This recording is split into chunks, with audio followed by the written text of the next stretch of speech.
ये है talks news network और आप देख रहे हैं पॉलिटॉक्स, राजनीति का कच्चा चिट्ठा। गुजरात विधानसभा चुनाव के प्रथम चरण के मतदान को अब 24 घंटे का ही वक्त बचा है। 182 विधानसभा सीटों पर 2 चरणों में चुनाव होने हैं। यूं तो किसी भी चुनाव में हर सीट महत्वपूर्ण होती है, लेकिन गुजरात की एक ऐसी भी सीट है जो हर पार्टी के लिए लकी मानी जाती है। यह सीट है वलसाड़ जिले की वलसाड़ विधानसभा सीट। जिसने भी इस सीट पर कब्जा जमाया, समझो सत्ता उसी पार्टी के हाथ आ गई। यह एक संयोग ही कहा जा सकता है कि एक बार को छोड़कर 1960 में गुजरात बनने के बाद जिसने भी इस सीट पर जीत दर्ज की, सत्ता उसी के हाथ में लगी है। वलसाड़ सीट पर 1 दिसंबर को मतदान होना है। इस दौरान एक बार फिर वलसाड़ सीट के इस लकी फैक्टर पर निगाहें रहेगी। आपको बता दें, वलसाड़ विधानसभा सीट पर बीजेपी पिछले 32 सालों से जीतती आ रही है और इन्हीं 32 सालों से गुजरात की सत्ता पर काबिज भी है। इससे पहले यहाँ पर कांग्रेस का शासन रहा है। 1980 और 1985 में यहाँ पर कांग्रेस उम्मीदवारों को जीत मिली। इसके बाद कांग्रेस ने गुजरात में सरकार बनाई थी।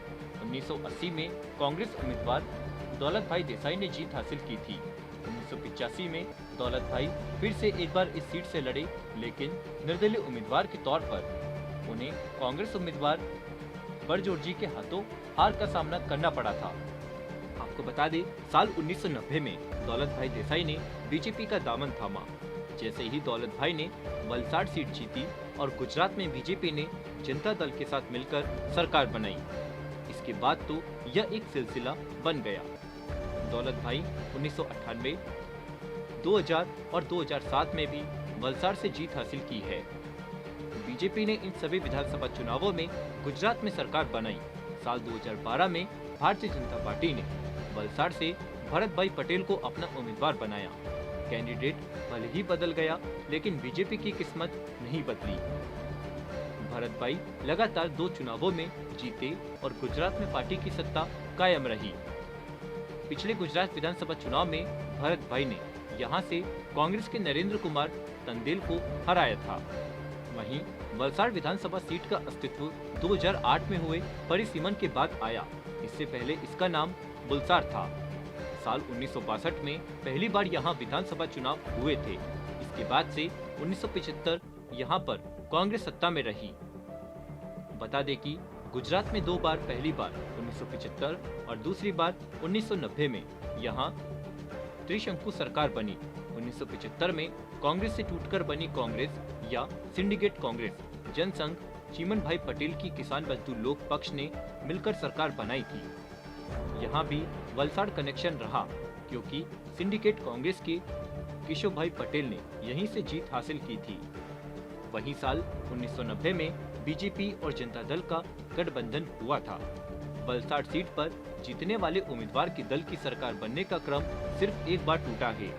साल 1972 में यहां पर सिंडिकेट कांग्रेस उम्मीदवार केशव भाई पटेल ने कांग्रेस के गोविंद देसाई को 6,908 मतों से हराया था। हालांकि 140 सीटें जीतने वाली कांग्रेस की सरकार यहां बनी जरूर, लेकिन कुछ समय के बाद ही गुजरात में राष्ट्रपति शासन लगाना पड़ा था, यानी इसे एक अपवाद ही कहा जा सकता है। बता दें, वर्तमान में यहाँ 2,60,425 मतदाता है। बीजेपी की ओर से भरत भाई कीकू भाई पटेल और आम आदमी पार्टी की ओर से राजू मर्छा मैदान में हैं। कांग्रेस की ओर से कमल कुमार पटेल दोनों को टक्कर दे रहे हैं। तीनों चुनावी उम्मीदवार पाटीदार समुदाय से आते हैं। यही वजह है कि बीजेपी के लिए इस बार चुनौतियां थोड़ी सी बढ़ गई है। वैसे तो गुजरात में मुख्य मुकाबला इस बार बीजेपी बनाम कांग्रेस में ही है, लेकिन आम आदमी पार्टी इस बार कांग्रेस को नंबर 3 पर भेजने का इरादा रखती है। ऐसे में 1 दिसंबर को वलसाड़ विधानसभा सीट पर पड़ने वाले वोटों पर हर किसी की निगाहें गड़ी रहेगी। पॉलिटॉक्स ब्यूरो, गुजरात। ये है टॉक्स न्यूज नेटवर्क और आप देख रहे हैं पॉलिटॉक्स, राजनीति का कच्चा चिट्ठा।